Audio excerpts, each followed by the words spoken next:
నమస్తే, నేను మీ Suresh. Welcome to B S B media. Jagan పిలుపు కన్నంతరాలు దాటింది. ఈరోజు జూన్ 4 అంటే కూటమి ప్రభుత్వం అధికారంలోకి వచ్చి సంవత్సర కాలం గడుస్తుంది.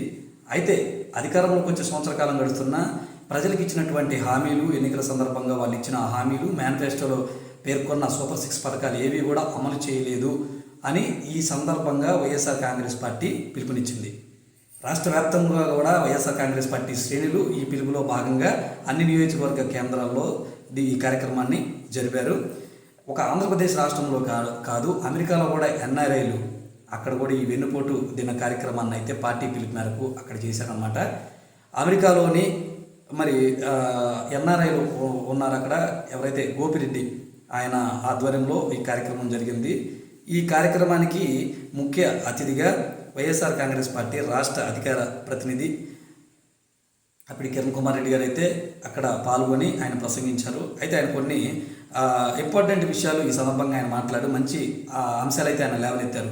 ఏంటంటే వైఎస్ఆర్ కాంగ్రెస్ పార్టీ అధికారంలోకి రాకముందు ఎలా ఉన్నా కానీ అధికారంలోకి వచ్చిన తర్వాత కులం చూడకుండా, మతం చూడకోకుండా, పార్టీ చూడకుండా ప్రధానంగా అన్ని సంక్షేమ పథకాలు ప్రజలందరికీ, అన్ని వర్గాల వారికి అందించారు.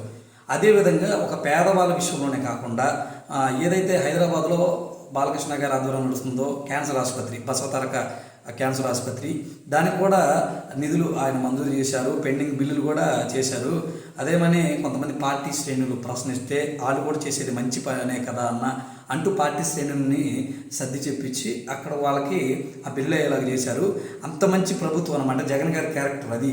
ఇప్పటికి కూటమి ప్రభుత్వం వచ్చి 12 మాసాలు గడుస్తున్నా అమ్మఒడి లేదు, ఫ్రీ ఉచిత బస్సు లేదు, గ్యాస్ సిలిండర్లు ఇస్తామన్నారు, అది చివరి వరకు ఎవరికి కూడా అందలేదు. తల్లికి వందనం ఇస్తామని చెప్పేసి మరి ఆ రోజు ఓదరు కొట్టి ఈ రోజు వచ్చేపాటికి మొదటి విద్యా సంవత్సరం పోయింది. ఇప్పుడు 2వ సంవత్సరం ఇస్తానన్నారు, అది కూడా ఎంతవరకు నిజం. అలాగే రోడ్ల గురించి ఆ రోజు నానాయాగి చేశారు, మరి ఆ రోడ్లు కూడా వేయలేదు.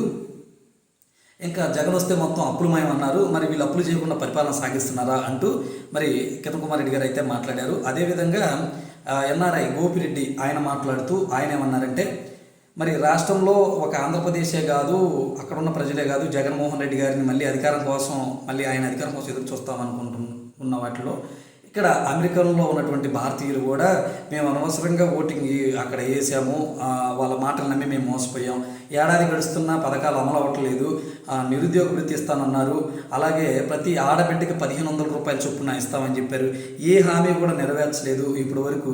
అదేమంటే ఈరోజు వాళ్ళు సెలబ్రేట్ చేసుకొని 80% హామీలు అమలు చేసి ప్రజలందరూ కూడా సంతోషాలతో ఉన్నారని చెప్పేసి పైగా వాళ్ళు ఈ జూన్ 4వ తేదీన సంవత్సరం వచ్చిన దాన్ని పురస్కరించుకున్న సందర్భంగా మాట్లాడుతున్నారు. ఏదేమైనా కానీ సంవత్సర కాలంలో మాకు ఈ పాలన మీద ఇది మాకే విసుగు వచ్చింది అని మాట్లాడుతున్నారని చెప్పేసి ఆయన ఈ సందర్భంగా మాట్లాడారు. ఒకసారి ఎన్ఆర్ఐలు ఏం మాట్లాడారో ఒకసారి అయితే ఈ వీడియో మనం చూద్దాం. వైద్యం చేయనట్లయితే అని చెప్పారు. కానీ ఇక్కడ ఒక విషయం తెలియపరచాలి. బసవతారక హాస్పిటల్ అందరికీ తెలిసే ఉంటది కదా, నందమూరి బాలకృష్ణ గారి క్యాన్సర్ హాస్పిటల్లో మన గవర్నమెంట్ లో, చంద్రబాబు నాయుడు గవర్నమెంట్ లో వాళ్ళకి బిల్స్ ఏమి ఇవ్వలేదు. ఏంటి అట్లాంటిది జగన్మోహన్ రెడ్డి గారు ముఖ్యమంత్రి అయిన తర్వాత వాళ్ళు చేసేది మంచి పనే కదా అని చెప్పి బసవతారకుండా పెండింగ్ బిల్స్ అన్ని క్లియర్ చేసిన ఘనత ఒక జగన్మోహన్ రెడ్డి గారు. అట్లా వివక్ష లేకుండా రాష్ట్ర ప్రజల కోసం చేసిన ఘనత మన ముఖ్యమంత్రి జగన్మోహన్ రెడ్డి. కానీ వీళ్ళు దానికి పూర్తి వ్యతిరేకంగా, భిన్నంగా ప్రవర్తిస్తున్నారు. ప్రజలన్నీ గమనిస్తున్నారు. రేపు జరగబోయే జమిలీ ఎలక్షన్ లో 29 వచ్చిన 28 వచ్చిన జగన్మోహన్ రెడ్డి గారిని ముఖ్యమంత్రి చేయాలి అని రాష్ట్ర ప్రజలు ఇంక్లూడింగ్ ముక్త కట్టంతో ప్రిపేర్ అయి సిద్ధంగా ఉన్నారు. జై జగన్. నమస్కారం, నా పేరు నందగోపీనాథ్ రెడ్డి, అట్లాంటా, జార్జియా, USA. మేము వైఎస్ఆర్సీపీ కోర్ మెంబర్స్. ఈరోజు మేము ఆంధ్రాను చూస్తుంటే జగన్ గారు పరిపాలన చూసి ఇప్పుడు చూస్తుంటే మాకు చాలా కష్టంగా ఉంది, బాధగా ఉంది.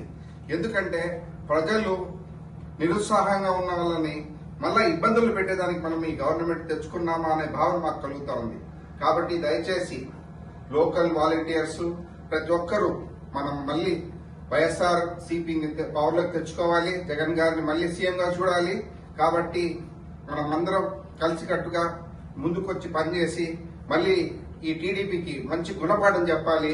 అని ఒక పిలుపునిస్తూ అట్లాంటా నుంచి అందరికీ నమస్కారం చెప్తూ జోహార్ వైఎస్ఆర్, జోహార్ వైఎస్ఆర్, జై జగన్, జై జగన్, జోహార్ వైఎస్ఆర్, జోహార్ వైఎస్ఆర్, జై జగన్. జై జగన్. ఎవరైనా మాట్లాడతారా?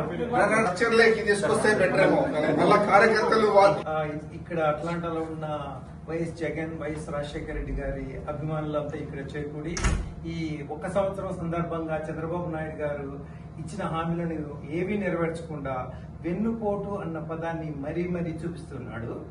సో ప్రజలంతా ఇది గమనించి 1 సంవత్సరం ఆయనకి ఇచ్చిన అవకాశాన్ని మీరు ఎన్నోసార్లు వెన్నుపోట్లు తిని మళ్ళీ తింటున్నారు. సో ఈ విషయాన్ని గమనించి జగన్ ను మళ్ళీ మనం పరిపాలనలోకి తీసుకురావాలనేటువంటిది గమనించుకోవాలి. ఈ అట్లాంటా ఎన్ఆర్ఐస్ తరఫున నేను మీ అందరినీ ప్రార్థిస్తున్నాను, దయచేసి జగన్ సపోర్ట్ చేయండి, జగన్ మళ్ళీ పదవిలోకి తీసుకురండి. జోహార్ వైఎస్ఆర్.